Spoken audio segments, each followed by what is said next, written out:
Hello, people of Earth, and welcome to the Quiffcast with me, Rob Baines, and Charlotte Smeart. I'm not even gonna argue with you this time. Thank you. But you might do. Because today we're talking about DC. Whoopee. And as much as you guys listening know the quantity of love that goes into DC, whereas Charlotte's concerned, We can get on a bus and leave for all I care. Okay.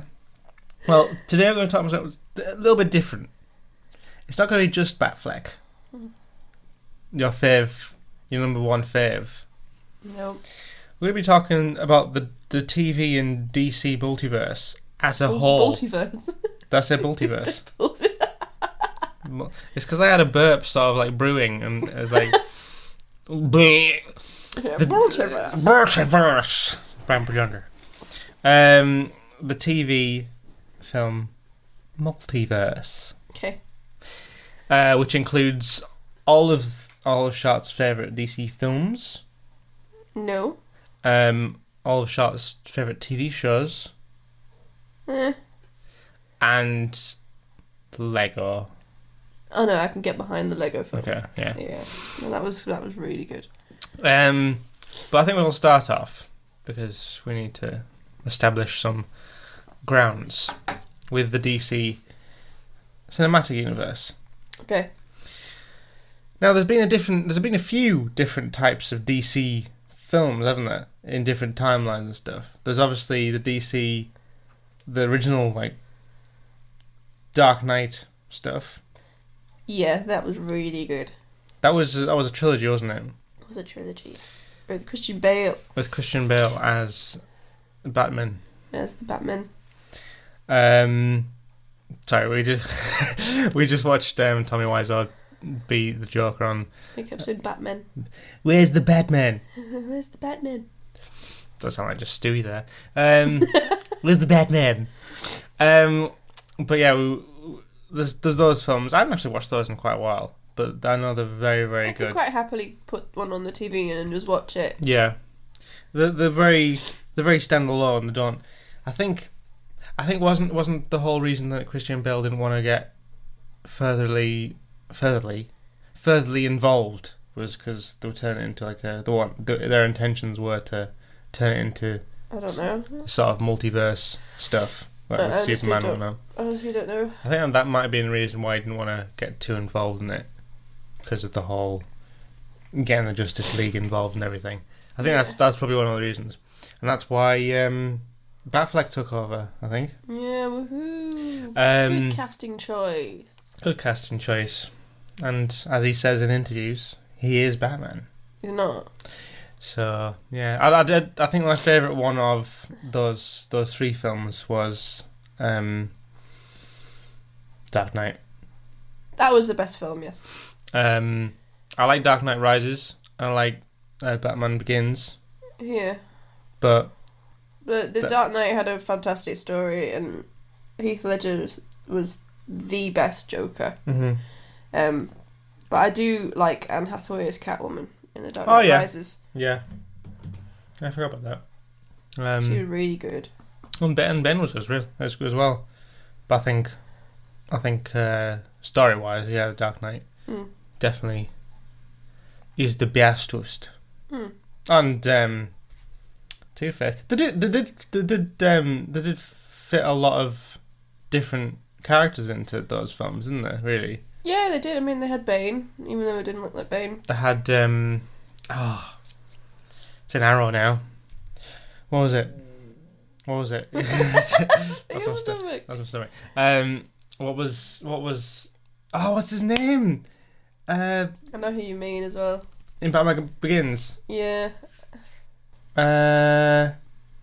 It's like Liam Neeson.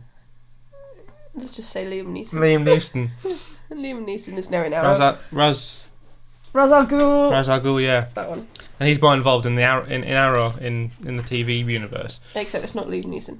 It's not Liam Neeson either, no. It's a shame. No. I like Liam Neeson.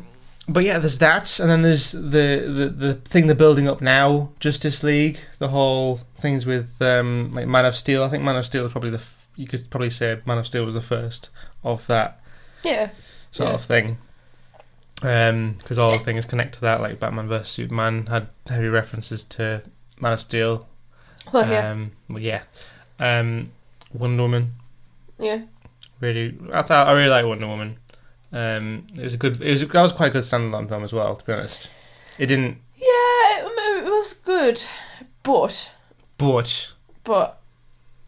like, women were saying that it was going to be like a powerful woman hero is going to stand up for like sexism and stuff, but it still went along the same storyline of her finding and banging a man. Yeah. Because that's what all story about women need. Yeah. Validating. It's true. But it was a good story. I mean, it was a female director and whatnot, so... Yeah, I know. It's still... She kind of dug herself in a hole with them. Did a little bit. But I still think they'd create a great character. Oh yeah, definitely. And I think, it was... You just like Gal Gadot. Well, there's the thing as well that I think it was more powerful at the beginning of the film. Yeah. Towards the end, it sort of got a bit... Samey. Yeah, and then there's the whole thing of... Spoiler. Love being answer. Yeah. That was a bit... Okay. Alright. Crack on. I really liked the Ares part though. See, this is how much I remember. you know how he was the guy who gave the money at the beginning of it. At the beginning of... Oh yeah, like he's like the bad guy. And I thought it was someone else was the Ares, and then he turned out to be the Ares, and then Mustache Man. Yeah. Speaking of mustaches. Go on. Justice League. Yeah, that was a good segue. I really enjoyed Justice League. I did to an extent. I think there's a lot of jumping around at the beginning. Yes. There was a lot of stories going on, and it was like, where the hell am I in the moment? But I think they did pull it together.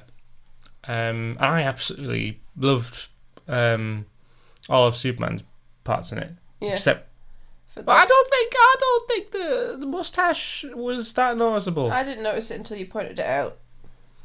There's only certain bits, because I think with some of the reshoots, I think he didn't have a mustache. Because I saw behind the scenes shots of him, and he didn't have a mustache. Yeah. I don't think they would have gone to the effort of CGIing his mustache out for behind the scenes. Film. For the behind the scenes stuff. But it was very apparent at the beginning, like where it was like that mobile footage and stuff. Yeah. That was like the most apparent, I think. And everyone picks out on that one screenshot of them when he just came back, but he's literally doing that face. Yeah.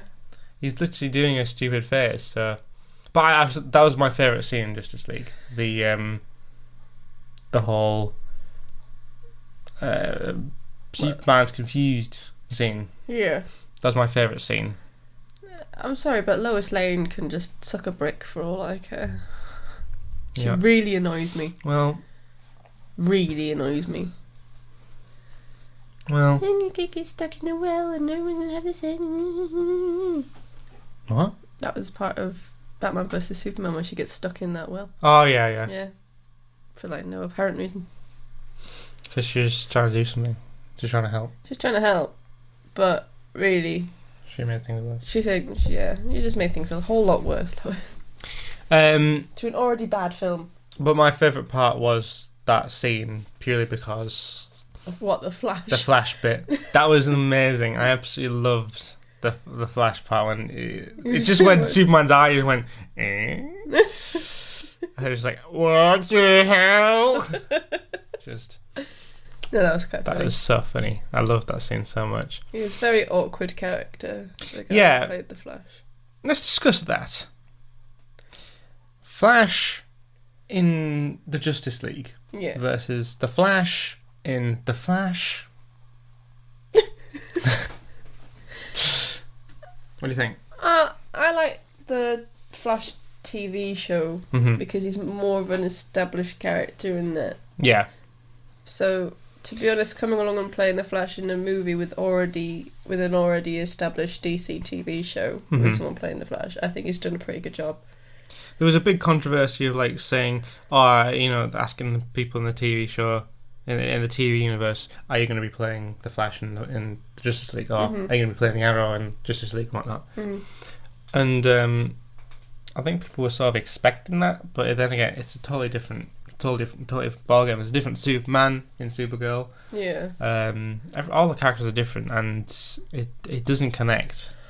There's no connection between it. Let's leave the TV people, because the TV people can make their stories as weird and as wonderful as possible, and that's just the thing. be an episode. That's the thing. It's because in a film, you've got to have an established story, and they can't make it weird for like one episode, can they? No, and the other thing is the budget as well. With a film, you've got 2 to 3 hours to tell a story. Yeah. A big story. Probably, a story for every year, maybe. Yeah. A year or two, maybe, sort of thing. A lot of budget, a lot of things, a lot of time goes into it because of how complex films are to make. Yes. Whereas with a TV show, you've got minimal budget, really. I mean, you can tell that they've got a lot of budget for all the DC CW shows. Yeah.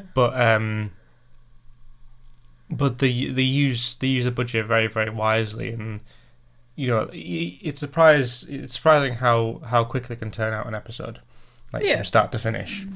And with that, yearly you've got what?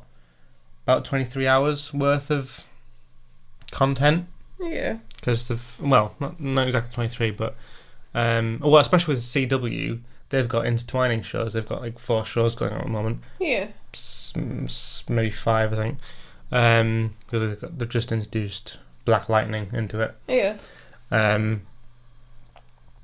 But there's all that time to establish characters. You can have episodes where they're not doing that much, but it's a very down to earth story, or it could be quite an epic story, things like that, and you get to learn about the character. You get to form a relationship with the character. Yeah. What did you think of season 1 of The Flash? I liked it. It was pretty good. I did enjoy it. I enjoyed Harrison Wells, not Harrison Ford.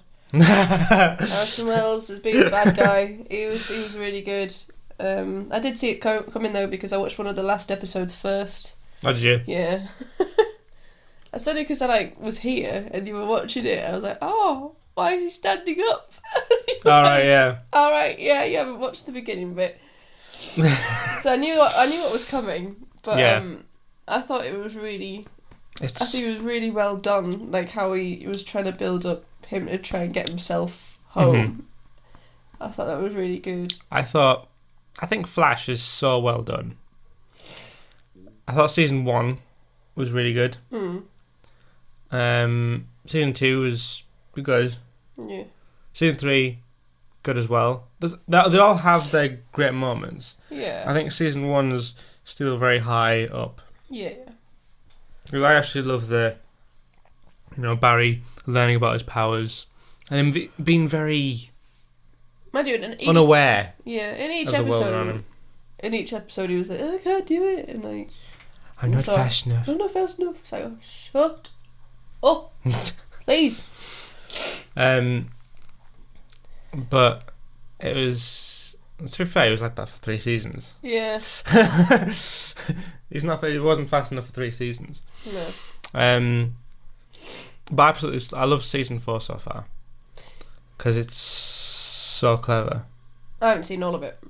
But from so far, with the whole Devo and everything, I think it's so clever. Yeah. Everything that, he is very clever as a character.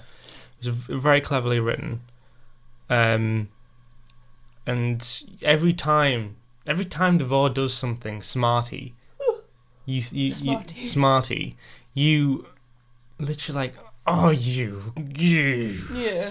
You feel like punching him in the face. Yeah, it's like. You sort of feel I did prefer him in the big floaty chair though. I know. Yeah, I missed the big floaty chair. I missed the big floaty chair. But you never know, the floaty chair could come back. I want one. You want a floaty chair? I'll do a cosplay of Defoe. Did you? Yeah, totally. Who could have a big floaty chair? That would be very awkward to go around Comic-Con like that. I love Defoe as a character, and I love the fact that this is like the first time... Well, this is the first time in The Flash where they haven't had the main series villain being a speedster. True. You know, season 1 you had the Reverse Flash, season 2 you had Zoom. Saboteur. It's always been, you know, it was getting a bit semi. Like, oh, who's going to be the speedster to verse? He's not Flash. That's because that's why he's been going on about not being fast enough. Yeah. Whereas this time they're not smart enough. They're not smart enough. Not smart enough. But it's frustrating the whole team, isn't it? Yeah. It's not just down on Barry. It's so well written. I absolutely love The Flash, and I love the surrounding shows as well. You haven't seen many of the other shows. You've seen a bit of Legends. Episode 1. You've seen. No, that's it. I've seen bits. One episode of Arrow as well. You've seen right bits at the beginning. You've seen bits from like the crossovers and stuff. So so you know the characters. Yeah, and I've everything. seen a few Supergirl, but to be honest, I'm just in it for Captain Cold. Oh yeah. It's your favourite character. Yes. Hands down, he's just full of cheese. I love him. I think with Captain Cold, he was. I mean, in the Flash comics, he's like one of the main villains in the top 5 villains, well, top 3, I suppose, of villains of the Flash. Yeah. You know, who's not a speedster. I just like how he gets on with Barry. That's what. Yeah, there's I think especially with like Barry and Captain and then it's not.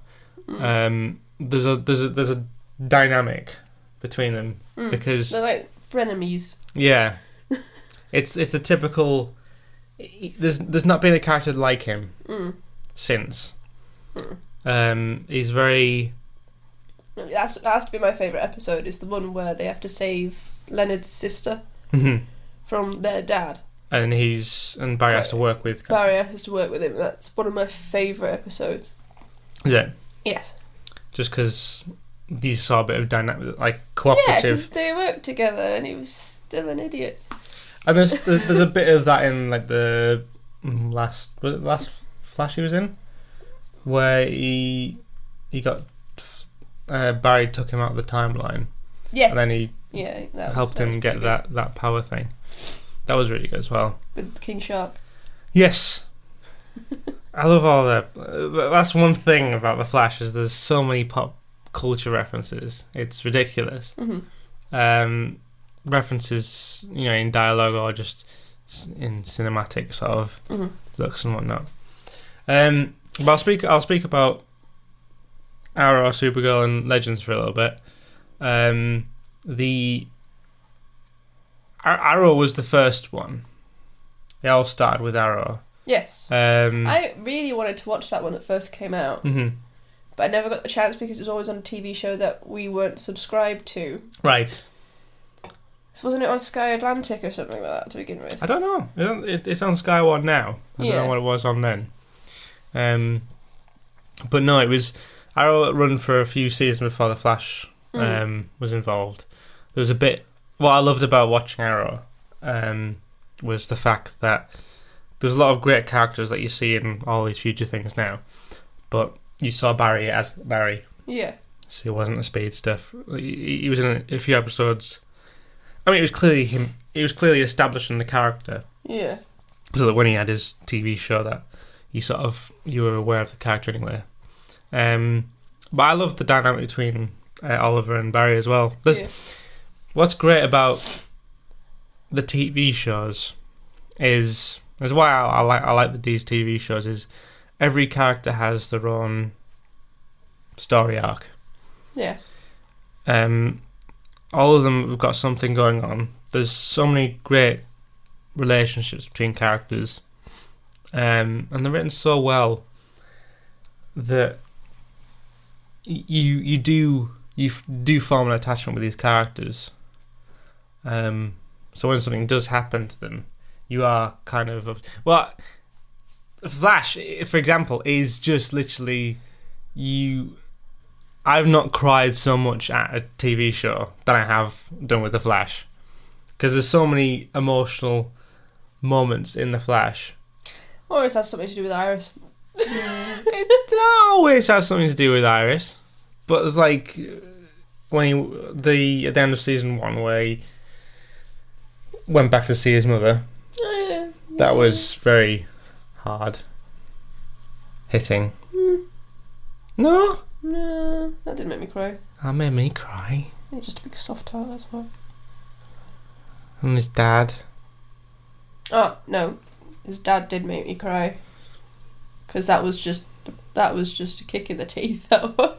Yeah, just as He's got his dad back. Yeah.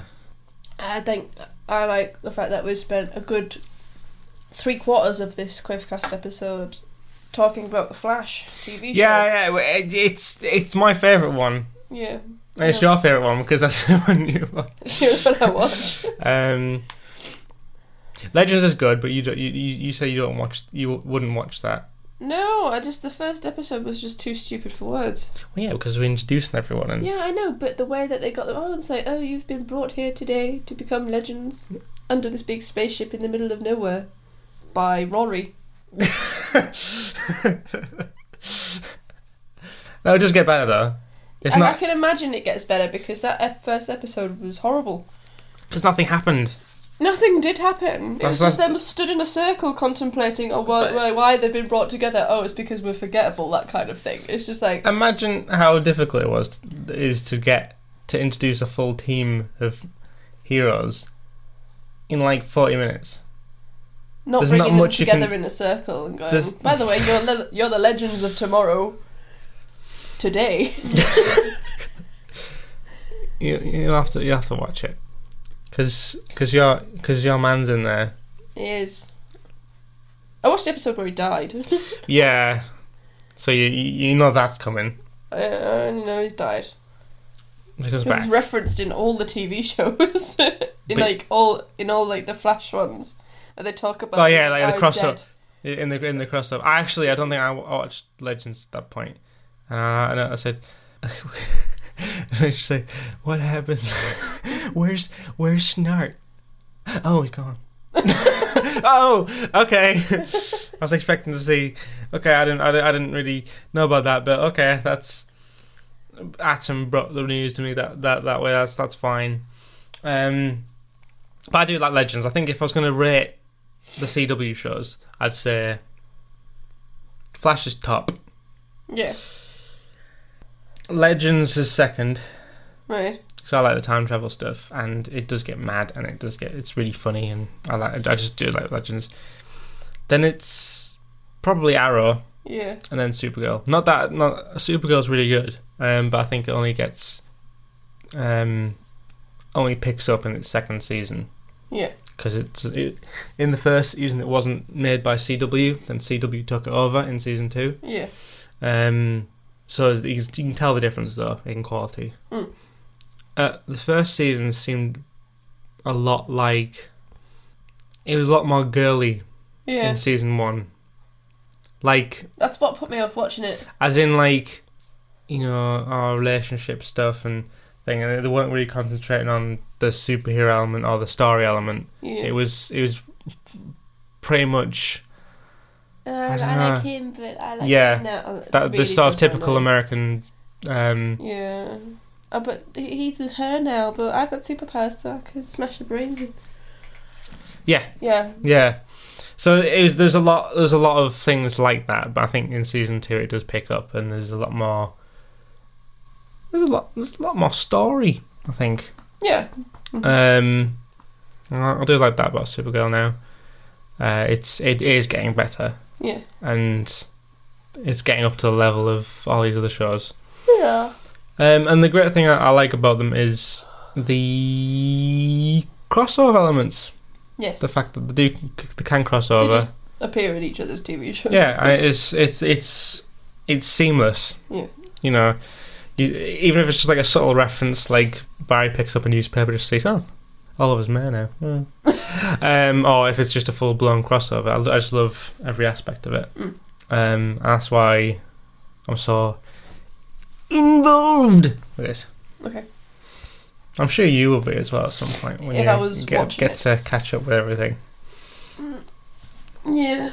Yeah. Is there any other DC stuff that we've missed? Lego Batman. Lego Flash as well. That was a good film. I've only just watched that. I haven't watched that. Very cheesy. I like cheese. So much cheese. I like cheese. It's funny. Yeah. But yeah, it's very cheesy, but it's so good because like the Reverse Flash is in it. Mm-hmm. But he's not like he is in the Flash. He's not like he's not very sarcastic. Right. Well, he is sarcastic, but in the Flash he's very more subtle and he's more enemy. But in the Flash Lego thing, it's like, I am the Reverse Flash. Catch me! You know, he's very much like that. Sorry, Ash, you'll have to... That was a very big spike in sound there. I was getting my dramaticness on. Sozzle. But yeah, I love the Lego stuff. Yeah, no, it was very well done, the Lego stuff. Very well done. Lego Batman was really, really funny. I like how it explored the relationship between Batman and the Joker. What, in Lego Batman? Yes. Yeah. Yeah. In a very... subtly homosexual way. Yeah. Yeah. Yeah, I suppose. But the whole film itself was really good. Mm-hmm. I really enjoyed it. I agree. Mm-hmm. What did you see? There's other stuff that I haven't explored yet, like Gotham and shows like that. I haven't really been bothered with that. I've not. Probably it's good, but but yeah. We'll have to have a look at that and maybe complain about that next time we do it. And Black Lightning as well. That's new though, isn't it? I've only just watched the first episode. That's on Netflix. Mm-hmm. I think it's on Netflix for some reason. I don't know why it's on Netflix because I thought it was to do with all CW stuff, but it seems very different. Yeah. It visually it looks very different. Yeah. Like the art style and whatnot. But it looks interesting. Yeah. From the first episode I've seen, it's very different because he's quite an older superhero. Yeah. Like it's about him being in the superhero game, but he's quitted. Yeah. He's quit. Yeah. He's quitted. He's quitted. But he sort of gets back into it because he has to. Yeah. But he stopped because it was taking a toll on him. Yeah. So it's a bit like that. It's a very different way to tell a superhero story, but it's definitely intrigued my interest. Okay. But yes. Anywho, this episode of the Quiffcast is sponsored by... I was waiting for that. Quiffco. If you want a comic book, go to the Quiffco comic book store. It has comic books on everything. Every single story possible. That was loud. Even the Quiffcast comic, where you see a comic book of us recording the Quiffcast in our pajamas. And it's like it's illustrated in a way that's so dramatic. And there's all sorts of other comics as well. Like issue 703, Charlotte brushes her teeth. I haven't brushed them yet. I know. One issue. You know. One issue 702 at the moment. What? Sat in pajamas. Just sat in pajamas recording Quiffcast. But yeah. Oh, you should read issue 762 though. That's when Ash is editing the Quiffcast. So. And he just turns to the panel. He's like, I'm being watched. I'm being read. I'm being read. Yeah, he's like, I'm being read. Oh god! And then he runs out of the panel and jumps out of the. So he's breaking the fourth wall of comic books. It's a great comic And book then shop. The Quiffcast episode doesn't get released. Yeah. Paradoxical. It's paradoxical! Don't even bring that into this. Anyway, thank you for listening. Hope you've enjoyed this Quiffcast. It's probably the worst thing about Batman vs Superman was just hands down Lex Luthor. It's Lena Luthor in Supergirl. Lena Luthor. Yeah. That's just sad. Sister. Sad. Sad. If you've enjoyed, don't forget to press that follow button or subscribe or whatever you want to do, and follow us on all these little social media platforms, and enjoy it and watch the next. Don't watch it, listen to it. Listen to the next Quiffcast. Anything you want to say? No. Okay. I'm good. Ta-ta for now. Ta-ta for now. Alright. Also download our app.